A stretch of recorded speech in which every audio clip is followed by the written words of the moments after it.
Dragonsteel is Brandon Sanderson's annual convention, generally coinciding with Brandon's big book release for the year. This year being Defiant, the final book in the young adult Skyward series. Or at least the last one he will be doing for a while, because its sequel series, Skyward Legacy, J.C. Patterson will be writing with Brandon overseeing. Now, I was not expecting quite so many Cosmere-related announcements to be made during this event, but I was pleasantly surprised. So let's quickly go over all the announcements at Dragonsteel 2023. Brandon and his wife Emily took to the stage to make their initial announcements. First one being that next year's Dragonsteel 2024, the one corresponding with Stormlight 5, assuming Brandon hits all of his deadlines, which he probably will be December 5th through the 7th, which will be a weekend, meaning Stormlight 5 won't release on a Tuesday, which I guess is what generally happens. So mark your calendars because Stormlight 5 has a mostly official release date. Second, they revealed big plans to create a central headquarters for Dragonsteel, with a section of it being open for the public to hold events, book clubs, as well as shop from an official Dragonsteel bookstore with other vendors as well. This is in very early development, but the HQ they're looking to build fittingly resembles a castle. Emily offhandedly mentions it could be done in 4 to 10 years. Thirdly, the much anticipated Words of Radiance crowdfunding campaign will run from March 5th through the 29th on BackerKit. Included in the crowdfunding campaign will be some sort of option for plushies relating to the different orders of Spren. Shown on screen was an image of a wind Spren. Presumably other orders will be available. Brandon mentions how they already have the Words of Radiance Leatherbound books in hand, which is good after the delays of the Secret Project books. Brandon then goes on to give his speech, and within it drops some interesting tidbits. The speech itself is about liminality, which refers to a transitional period. This is very relevant for Brandon right now, since this marks the end of a phase for Mistborn, Skyward, and soon Stormlight. So Brandon will be in a transitional period.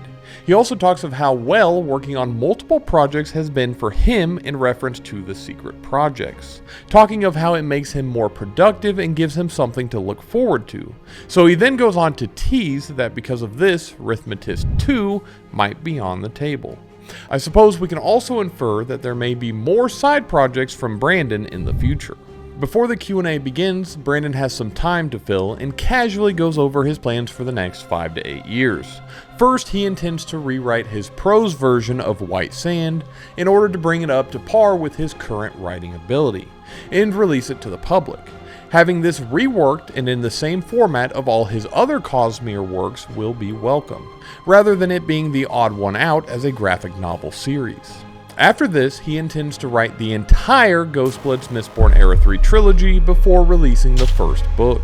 He has mentioned this before, but having it officially announced is nice. And I think writing the whole trilogy back to back will give it that epic feel where each book builds into the next. He also mentions that in between this he will be working on the 2 Elantris sequels. I assume he's choosing to write these series together for some sort of continuity decisions that need to be made before moving on. Brandon then has this to say for Warbreaker fans. Say, where do you Warbreaker fans getting your sequel? Someday.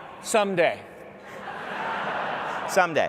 During the actual Q&A, there are a few interesting reveals that I'm just going to quickly mention. We learn that Isaac's Nikki Savage book set in the second Mistborn era is coming along nicely, but Brandon himself hasn't read it yet. Dan Wells' book is still very early in concept development. Brandon says that a full-blown horror book is on the table, but Dan Wells would be best suited for that. He mentions how the Night Brigade book will be more epic fantasy horror, not just horror. Brandon has some very interesting things to say in regards to movie adaptations. I'll play the clip. I feel like, this year we got frighteningly close. Well, frightening is the wrong term. The frightening part is it didn't work out, but we got really, really close, right? Like I saw people on stage in mist cloaks acting and reading my lines, okay? Yeah. And then it all fell apart and it's all dead. right? We got really close, but we're getting closer and closer, and Hollywood is really interested in the Cosmere. They recognize the value of my stories.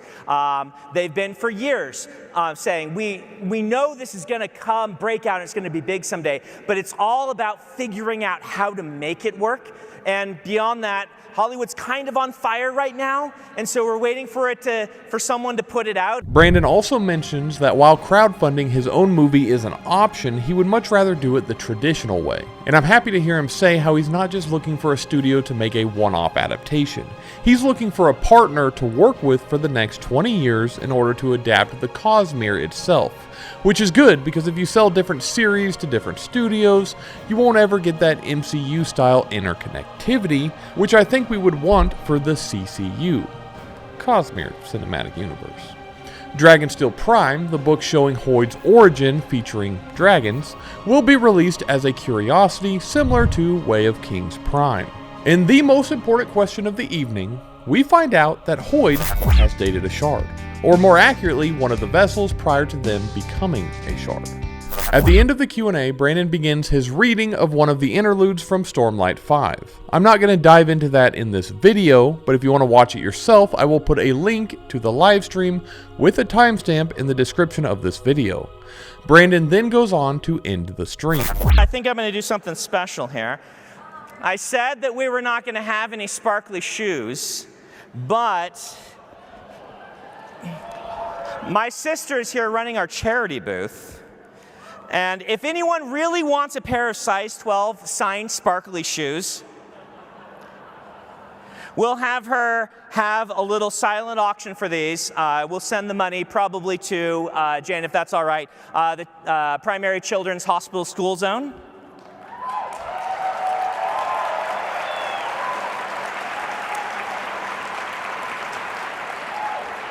So I know it's not Taylor Swift, but at least there's some sequins. Thank you all so much. That pretty much sums up everything announced from Dragonsteel 2023. All in all, a pretty exciting convention. So, for more Cosmere invested content, consider subscribing to the channel. Until next time.